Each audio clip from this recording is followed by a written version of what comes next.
O São Paulo depois dessa parada, e vai ter essa data FIFA e tal, o São Paulo vai aproveitar esse período agora pós brasileiro, já sabendo o adversário da Libertadores, classificado na Copa do Brasil, e vai acontecer o quê? Um alinhamento entre a comissão técnica, Muricy Ramalho, Belmonte, Rui Costa e o presidente Júlio Casares, que está voltando de Londres hoje, né? Foi para a final da Champions e ficou uns dias lá também descansando. O São Paulo vai alinhar reforços, então o São Paulo vai conversar com o Zubeldia, vai conversar com o Muricy Ramalho para alinhar esses reforços. Um lateral esquerdo e um volante. E esse volante vai estar daqui a pouco comigo, é um dos que o São Paulo sondou, que é o Matheus Henrique. E informação importante sobre o Alexandro, ainda não há uma resposta do Alexandro em relação a voltar ao futebol brasileiro. Aconteceu uma conversa cerca de 15 dias atrás do São Paulo com o Alexandro, e o Alexandro ainda não deu uma devolutiva, foi isso que eu ouvi. O Alexandro não deu uma devolutiva sobre voltar ao Brasil e abrir conversas com o São Paulo.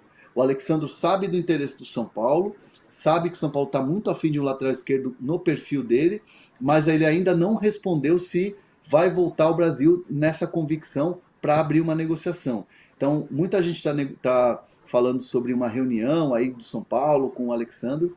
Me garantem várias pontas dentro da direção do São Paulo de que não tem reunião marcada, mas o São Paulo vai começar a discutir com o Zubeldia nomes e onde vai atacar. O que vai acontecer vai contratar ela, um volante e um lateral esquerdo. Muito bom, daqui a pouco tem bastidores quentinhos do Palmeiras e do Luan e das saídas e tal, mas antes queria colocar o Igor na nossa conversa diretamente do Rio de Janeiro, porque começou a pipocar uma notícia de que o Flamengo faria de um tudo para ter os uruguaios do time de volta para a próxima rodada do Brasileirão contra o Grêmio no dia 13, então teria um voo fretado para pegar o Varela, o Vinho, De La Cruz e o Arrascaeta, mas não vai rolar, né, Igor, pelo que você apurou? Bom dia, Domi, bom dia, André, bom dia, amigos que estão acompanhando a gente no De Primeira hoje. Pois é, enquanto o pessoal está de folga, a notícia negativa em relação ao Flamengo é justamente essa indisponibilidade junto à Federação Associação Uruguai de Futebol e liberação dos caras que estão convocados, aí o quarteto convocado para os amistosos e para a Copa América. Não necessariamente eles vão ao próximo jogo do Uruguai, que vai ser em Denver, né? A delegação para esse jogo específico já foi, mas eles vão continuar treinando no CT lá da Associação Uruguai de Futebol, como eu falei, ficam aqui na América do Sul. Então isso poderia diminuir, encurtar a distância do Flamengo fazer uma operação para trazer os caras aqui para jogarem contra o Grêmio pelo Brasileirão, que é o próximo jogo do Flamengo. Mas isso não vai rolar, porque não teve a permissão da federação. Então, a dor de cabeça do momento, enquanto a galera termina sua folga, o Pedro está pescando com o Davi Luiz e tal, por exemplo, é que voltem todos de viagem e a comissão técnica tenha que desenhar esse cenário que vai ser até mais duradouro, né, por conta da data FIFA e da Copa América como um todo, já contra o Grêmio, encarar esse cenário de ter esse monte de desfalques, 5 pelo menos, por conta das convocações para as seleções, contando, claro, com a convocação também do Pulgar para a seleção do Chile. Então, esse é o cenário do Flamengo, por enquanto, dessa necessidade de arrumar algumas soluções aí para esse time. E, inclusive, já fazendo a propaganda aqui, isso é tema da nossa análise tática que subiu aqui no canal Ló Esporte, hoje pela manhã, com o falso 9, Vitor Nicolau. Boa, Igor, belo jabá. Agora, o Pulgar também eles queriam pegar, né, com o voo fretado em Santiago, só que os chilenos também não liberaram.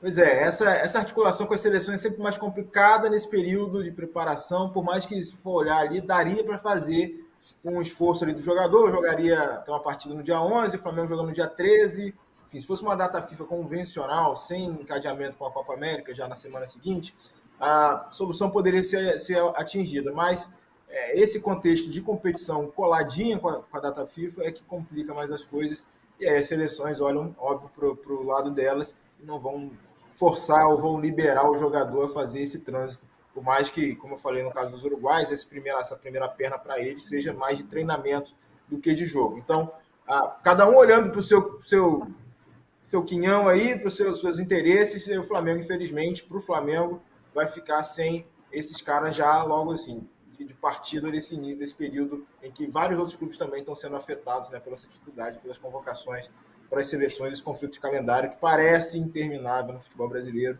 Estamos em 2024, 2025 vai ter também, 2026 vai ter também, 2027 vai ter também. Então, cada ano é um fato novo, desconhecido, que se repete anualmente, que aí a CBF não consegue resolver.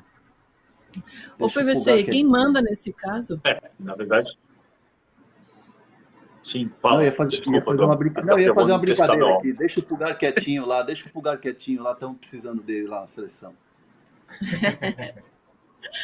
O PVC, quem manda nesse caso é a federação de cada país, né? Não quer liberar, não tem o que o Flamengo possa fazer.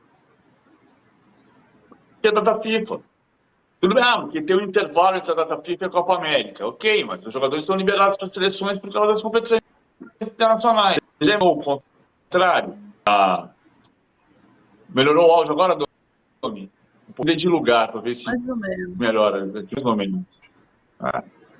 Você já imaginou o Brasil se preparando para a Copa do Mundo e o Real Madrid dizendo não, ele vai voltar agora para fazer um jogo Ou aconteceu o caso do Robinho em 2007, quando a seleção queria o Robinho para se preparar, mas o calendário espanhol tinha avançado e tinha a decisão do Campeonato Real Madrid maior no domingo. O Robinho não veio.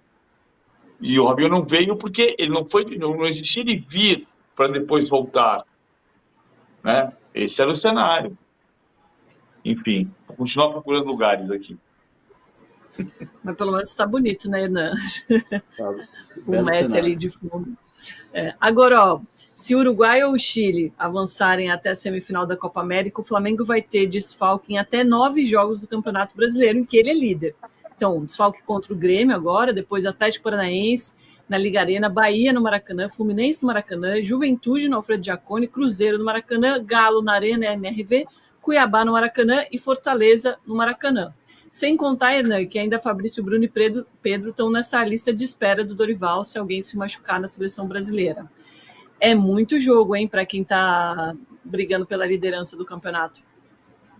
Eu respondendo a enquete, eu vejo que o Flamengo é o mais prejudicado até em relação ao Palmeiras.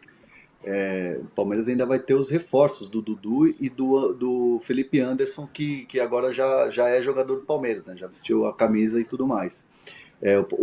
O Flamengo tem os desfalques do pilar do time. Para mim, Dela Cruz, Arrascaeta, Varela, tudo bem, tem substituto e tal, mas o jogador tem sido muito importante com o Tite, assim como o Pulgar.